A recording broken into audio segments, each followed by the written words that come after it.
Hello everyone, now I'm going to talk about Rwandan volcanoes. Volcanoes National Park is a national park in northern Rwanda.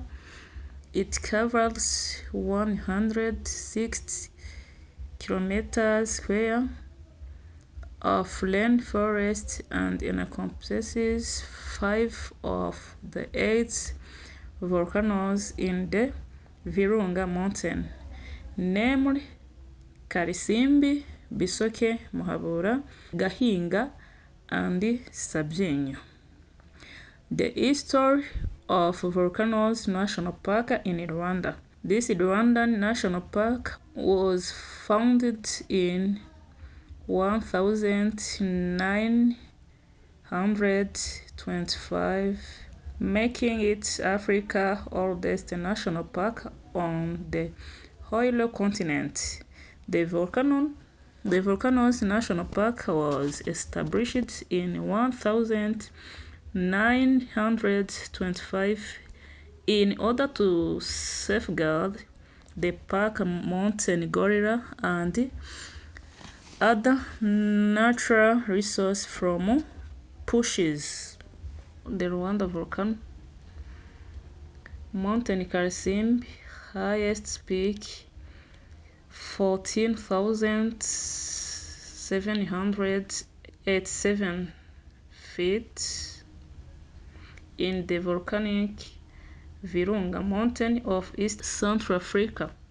It lies on the border of the Republic of Congo, Kinshasa, and Rwanda, 18 miles 29 kilometers northern of Goma, Congo in the Virunga National Park. The volcanoes between Rwanda and Uganda is Mountain Muhabura, also known as Mountain Muhabura, is an extinct volcano in the Virunga mountain of the border between Rwanda and Uganda.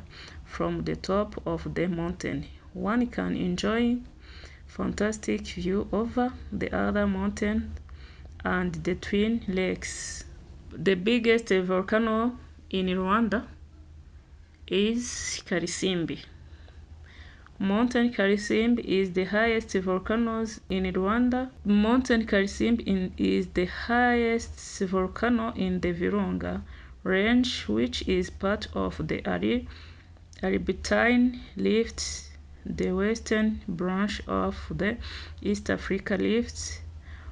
Mount Karisimbi is bordered by Mountain Mikeno to the north, Mount Bisoke to the east, and Mount Nyiragongo to the west. The volcano erupted in Rwanda is Mountain Nyiragongo.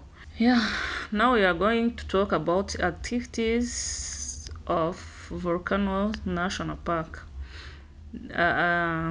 Attraction in Volcano National Park, the major attraction included gorilla trekking, golden monkey trekking, visiting the graves of dinosaurs, mountain hiking, touring the lakes Ruhondo and Burera. Also, the volcano mountain has crater lake on its top in Rwanda, is called Bisoke. Is an extinct volcano in the Virunga mountain range in East Africa. Is standard at 3,711 meters, which creates a lake at the summit that can be reached on guided hike by Ortepen, the Rwanda Tourism Office. In Rwanda, we have 8 volcanoes. The size of Volcano National Park is relatively small compared to other protected area in Rwanda. That see 5 of the 8 volcanoes in the Virunga mountain, namely Karisimbi, Bisoke, Muhabura, Gahinga, and Sabyinyo. People can ask myself, how long does it take to drive from Kigali to Volcano National Park? It takes 2 hours. The travel time from Kigali to Volcano National Park is approximately 2 hours and sometimes 6 minutes. It depends on the stopover at Rwanda Eco Company. And safari have high customized private vehicle of different category, including extended 4x4, while safari vehicles, Jeep, Land Cruiser, and RAV4 vehicles. So if you want to visit Volcano National Park or you want to visit other attraction in Rwanda, please contact us.